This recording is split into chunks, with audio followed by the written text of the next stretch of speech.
Yun guys, good morning. So samahan nyo ako ngayon mag-prepare para sa rides namin. So yun, papakita ko lang sa inyo kung ano yung mga preparations ko bago ako mag-rides. So ayun, finally magkaka-rides na tayo guys. So una kong ginagawa, kasi kita ko naman madumi motor ko eh. So hugasan muna natin siya. Yun yung dumi yun. So hugasan muna natin yung motor natin para pag napitikan tayo sa Marilake, pogi tayo. Right? So samahan nyo ako guys.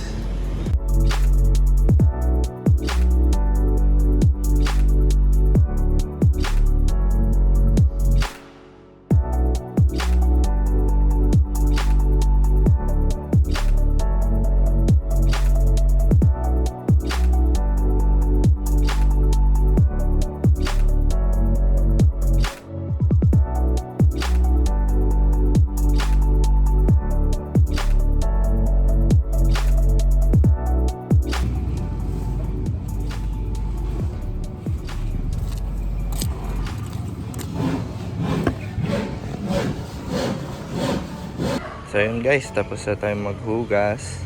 Then next naman chine-check ko is yung mga electricals natin. So ano ba ibig sabihin ko ng mga electricals? So yun, yung sa mga ignition nya.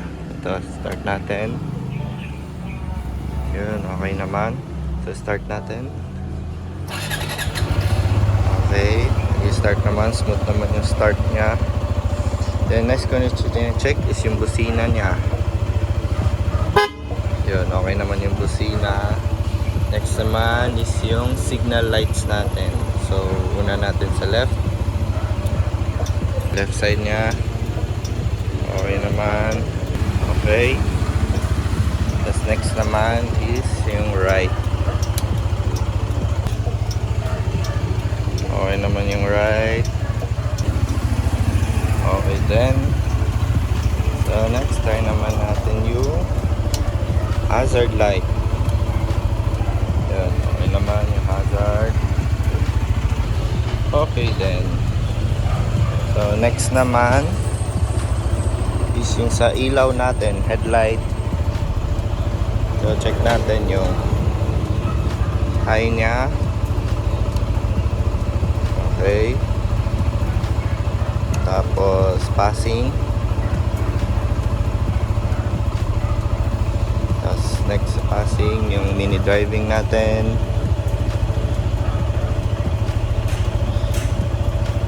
Next, yun, gumagana naman.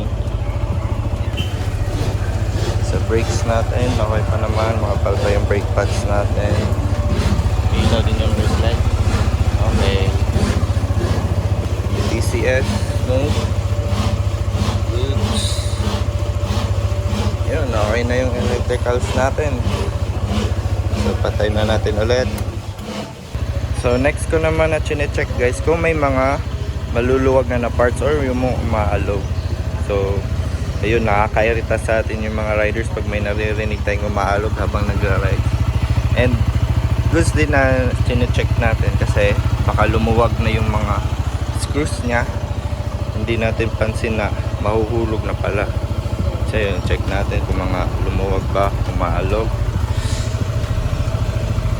Yun, so far so good. Ito na lang. Yun, goods naman. Tapos next ko naman chine-check yung level ng coolant. So ito yung kinagandahan ng KRV guys. So kita mo na dito yung level ng coolant. So sabi nila mga ganyan or kalahati, mga dito is okay pa daw yan. Pero para sa akin yan, gusto ko na mag-top up. So bubuksan lang natin to, tapos refillan natin siya ng coolant. Ayun, puno na siya ulit. Alright. Okay, tapos na tayo mag-refill.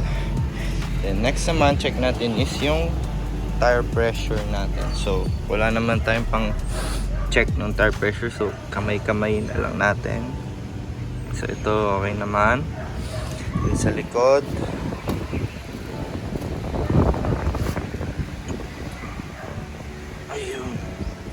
okay naman. So okay na yung tire pressure natin. Doon tayo sa next. Grabe talaga yung sumpa guys. So pag naguhugas, kumukulimlim. Wag naman. Yan. So since naka-chain type yung KRV natin guys, so dapat properly loop din yung chain natin. So ang gamit kong chain lube is Extreme 1 chain lube. Extreme 1 baka naman. Okay. So ayun, malaking bagay din yung chain lube guys, no? Para ma-prolong yung life niya and mas maganda yung performance ng chain natin. So yun, lagyan na natin siya ng chain lube.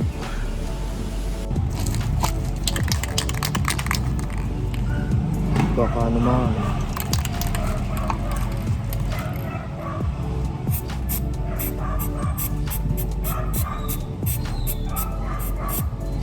So yun, next ko naman na chine-check is yung air filter niya. So ano yan, dito yun sa loob. Tapos tatanggalin lang natin yung screw dito. Ayun, sa case ko guys, medyo madumi na siya. So kailangan na to bugahan. And siguro mga ilang mileage na lang is kailangan na to palitan. So buti ma-check ko. Diba? So balik na natin. So ayun guys, ganun lang kadali mag-check ng ating motor bago mag-rides. Or kahit walang rides, kung gusto nyo lang i-check yung motor natin. So mga basic lang naman yun. So yan, sana makatulong tong video na to sa mga new riders natin or sa mga gusto maging rider. So yan, thank you for watching. Ingat and God bless.